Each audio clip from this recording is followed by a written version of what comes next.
Well, thank you so much for joining me today. Oh, that's no problem at all. No problem at all. Yeah.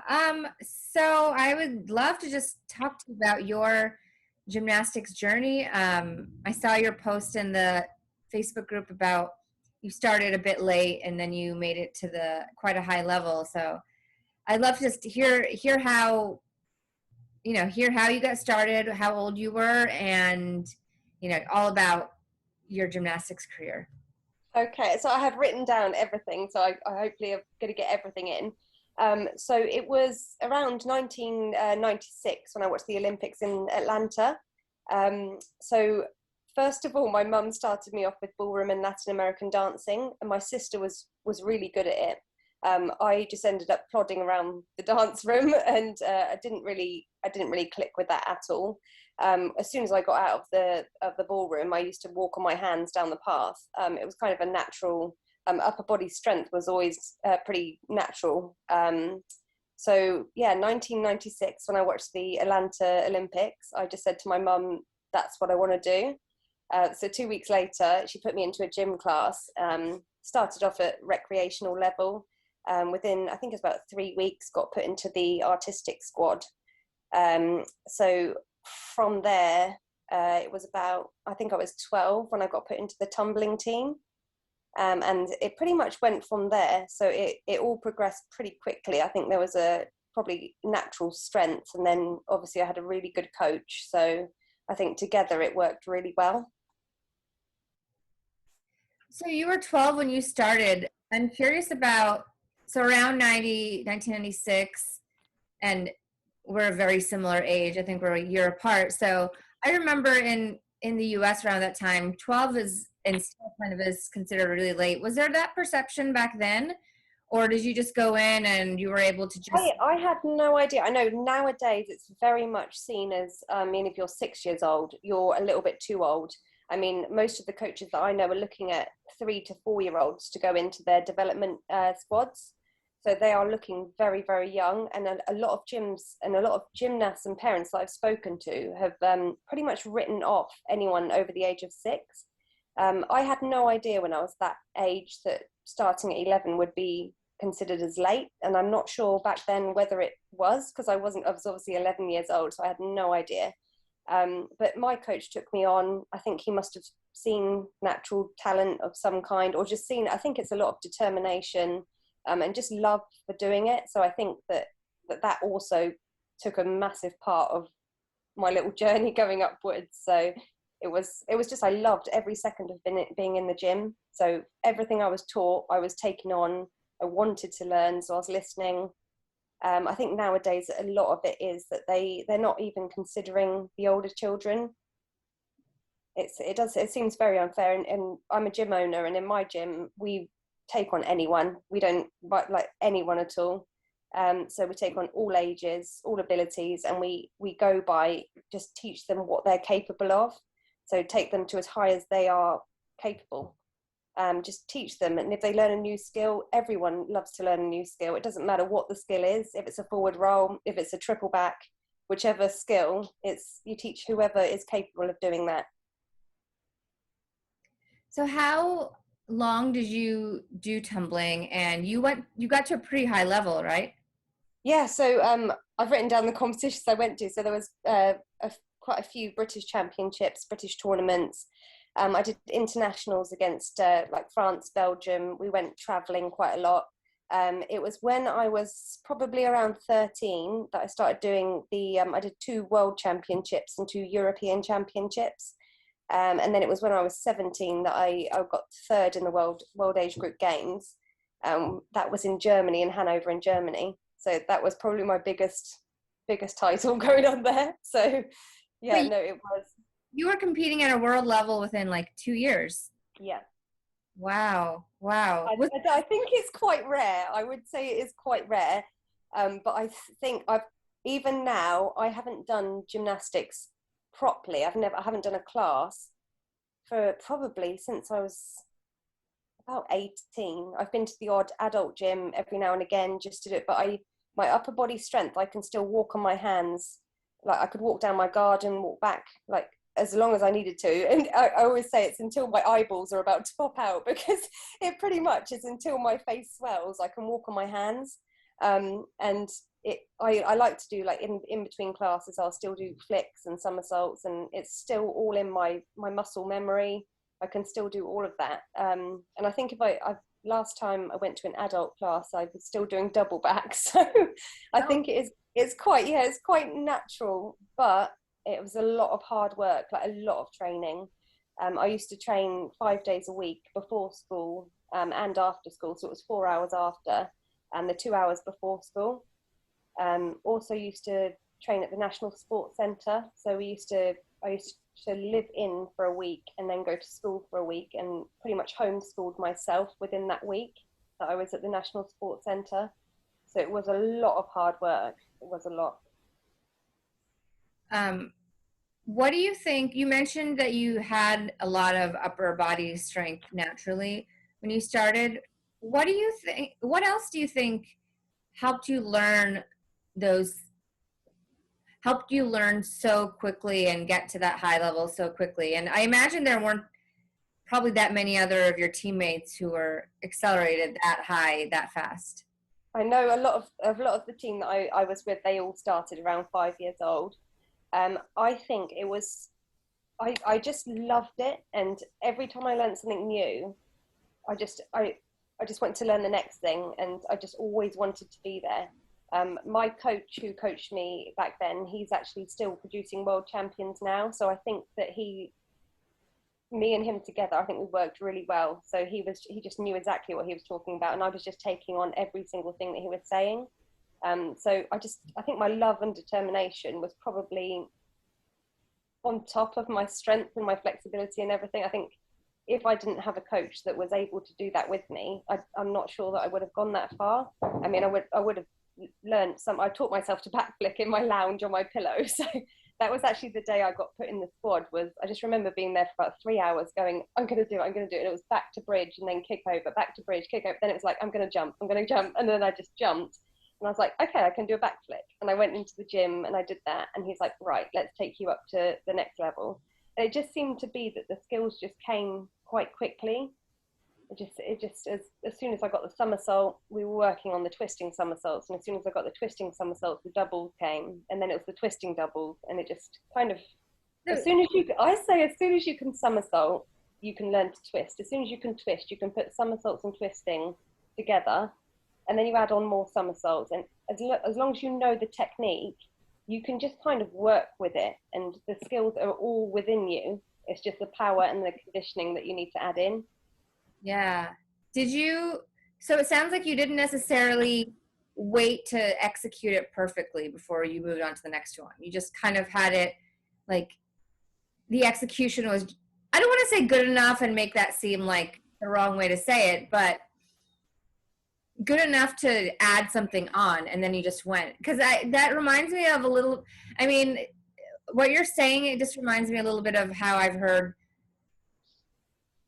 I don't know the details of how Simone Biles learns, but it just, she seems to learn things much more quickly and just put it out there than even most other elites today. So when something about what you're talking about just reminds me of things that I've read about how she's learned, because it doesn't seem like there's much of a pause. And sometimes I think, I know you haven't done necessarily any, I mean, you learned it as like a preteen and teenager, but sometimes I think and get frustrated because I trained as an adult, and it just seemed like all the repetitions weren't really helping. It's like once I actually learned something, it was easy to just keep doing it and get it. So I think from my end, if I didn't nail something and it was able to progress, it was because I didn't learn it correctly. It's not that I wasn't doing enough reps. I was just doing the reps of the wrong thing. Yeah, so I think nowadays a lot of it is why a lot of children also stop at a young age because they're getting bored, is because of all these preps that need to be done. It's a lot, I wouldn't say boring, but it's hard work and it's repetition of things that aren't. So the children will come in and they'll say, I want to learn a backflip. they've got to go through all the little individual parts of the back flick, and the coaches nowadays will make sure that it's done technically from the scratch, from scratch, so that when they actually go to do the full move, it's all little pieces are in place. I think back when I was a gymnast, it wasn't, we never did any of that, the kind of preps for the progressions towards it. It would be, here's your skill, I'm going to support you. Then, okay, now you're going to do it into a pit. Let's put a mat on the pit. Okay, you're ready to go on your own. It was, I remember, I can't remember how old I was, but it was quite far in. It was, I remember him coming in, my coach coming in one day and saying, right, I've spoken to other coaches around the country. There's a new technique that's going to make your somersault go higher. And we had a prep of getting the shoulders forwards when we took off for our somersaults. I remember as soon as I did what he told me to do, my somersault doubled in height. So it was, I think it was that we had the skills and then the technique was brought in later. Whereas now I think the technique's taught before the skills taught. Yeah, yeah, it's interesting. Well, I mean, it does sound, I don't think, it doesn't sound at all like the way you learned is necessarily normal. So you probably you did have a lot of talent, I think. And maybe just the way your body was conditioned at that age, it was just perfect for what it needed to be. Yeah, no, I do remember. I know I've got a lot of natural strength. I don't know where on earth it's come from, but I remember when we did national trials, it was a lot of conditioning based. So we'd have to do as many chin-ups as we could, and I remember watching the other teammates, and they were doing about 5, and you could see them struggling a bit. And I just remember doing chin-ups and just being like, and I was like, I could probably keep going. Like you could probably see, like my muscles are huge. They've just always. I don't know what it is, but I think I've inherited some muscular genes from somewhere. Yeah. Was anybody in your family an athlete? No, so no one, no, nothing sporty at all.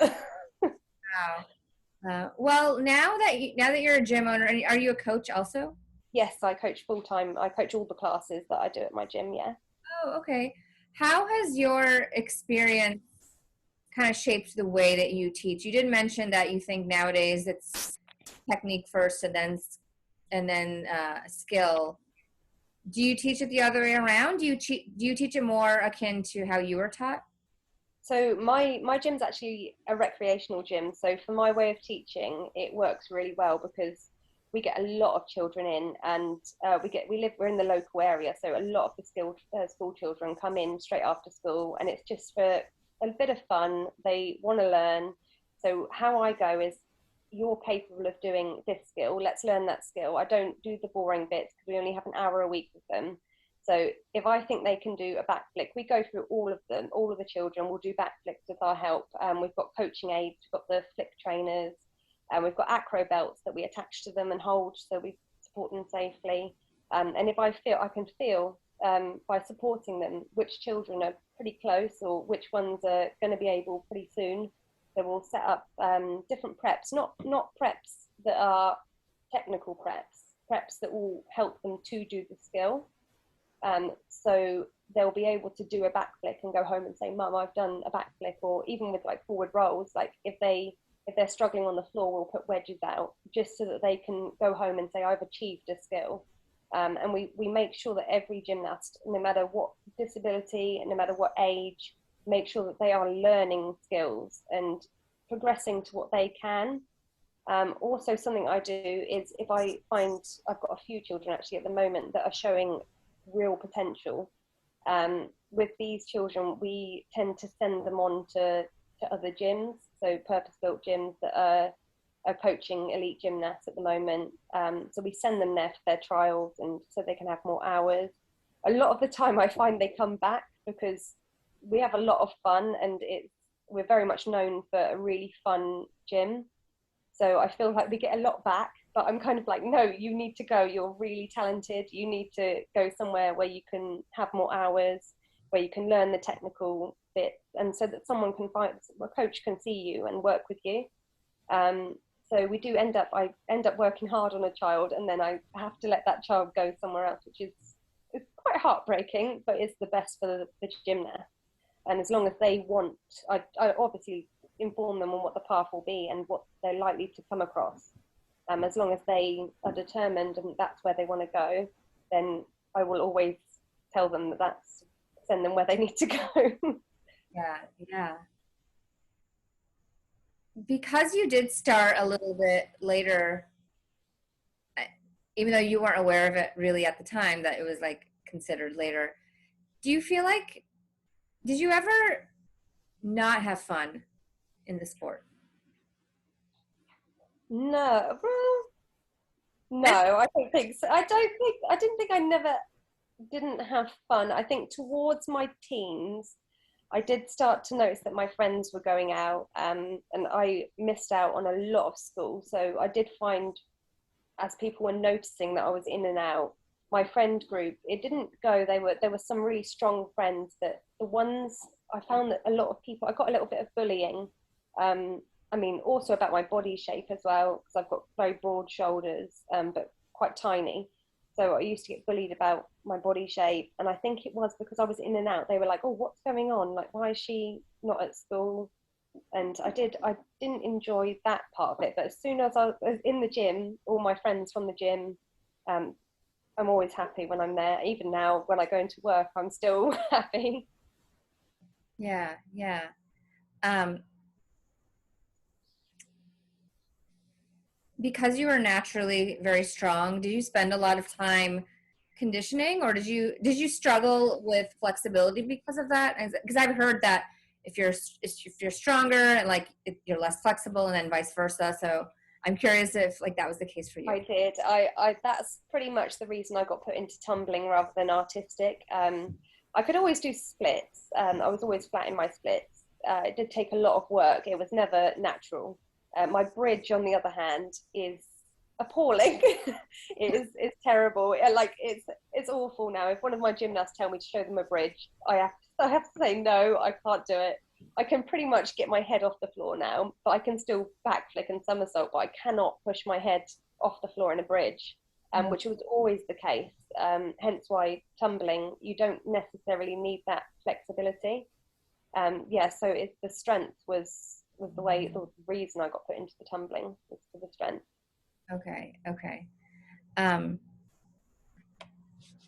so right now, where gymnastics is that it seems like gymnasts are staying on longer, and like the average Olympian is also older. But you also did mention that you think a lot of the gyms, when people are starting, the coaches are still looking for the younger children. And I'm curious if this is more of a matter of opinion than anything else. What do you think it'll take for coaches of gyms that have all levels to be more open in the UK to taking on gymnasts who are like not 6 and are older, and like the age that you were when you started? So I honestly don't think that the majority of the purpose-built gyms that are training up the elite gymnasts, I don't think that they will consider taking older gymnasts. I've worked in quite a few of them. I mean, I'm teaching a tumbling squad in a different gym, and I feel like everyone I've spoken to, coach-wise, would not take on anyone. They're always in the preschool classes looking for the preschool gymnasts. I'd say the only way around it would be for a lower level club, like a recreational club, to have built the gymnast up to a point where they have so much potential that they can't not take them on. So I think that's probably the only way around it. I can't imagine that a child of especially 11 years old would go into a gym and say, look, I want to be in the elite squad. I don't think they'd even want to watch them. If they've said they've got no experience whatsoever, I don't think they would even give them time. Unless they showed, I guess, an extreme progression, like an extremely fast progression in a recreational class. I'm not sure that anyone would be taking on older children, which is a real shame. Yeah, that's interesting. I think it's a little bit more flexible in the US. But again, I don't work in a gym, so I don't necessarily know like what the motivation is. And maybe they are still thinking, well, we're not going to take them seriously. So I don't know. But yeah, just curious about what your opinion on that was. You did mention that you take classes here and there with adult gymnastics and competitions being um, more available for adults. Is that something you would ever consider going back to? I think I would, if definitely would, if I had time. I mean, I would absolutely love to be honest. I've got two children, a 13-year-old and a 5-year-old, and I work full time at the moment. I've actually got I work in 3 different gyms, so mine and then 2 others, which I've kind of filled my days. I get very bored very quickly. So if I have a day off, I'm like, okay, today's off. Maybe I should start working on a Monday. So I've just managed to fill my time. So therefore I don't get a lot of time with my husband and my family. So I make sure that all the time I have off is spent with them. So I don't, it's not top of my priority, but if I ever get a chance when the children are a bit older, I would definitely be going back. Yeah, that's awesome. Is there a reason why you decided like for your gym to only be like recreational? Have you ever considered making it, coaching that? Yes, that's the goal. So at the moment we run from a village hall. Actually, it's quite a large village hall, but we have a lot of equipment, and I keep on buying equipment all the time just because the plan is to eventually get a purpose-built facility. At the moment I'm level 3. I just need to have that signed off, and then I'm going to go on. I want to do all the courses above it. I want to become an international coach. That's my dream. So, and also to have my own gym, my own purpose-built gym. So it is in the future. It has been for a very long time, but at the moment the gym's running so well that I'm just happy to make the children that come there happy at the moment until I'm in a place where I'm ready to Yeah. move forward. Can you explain a little bit about what you mean by, I guess it's a term for UK Gymnastics purpose-built gym, and what it means? What do you mean when you say you want to be an international coach? So purpose-built gym would be most of them in industrial units here where they're fully built. The gym is built into the building. So they'll have the pits with the foam in it. They'll have the fast tracks that are all built in, the proper tumble tracks. So at the moment, my gym I set it up every day and I de-set it afterwards. So I'll be getting 4 or 5 beams out, getting 3 sets of bars out. It takes me about an hour and a half some days to set up, especially for preschool, because I've got all the little intricate kind of little setups for them.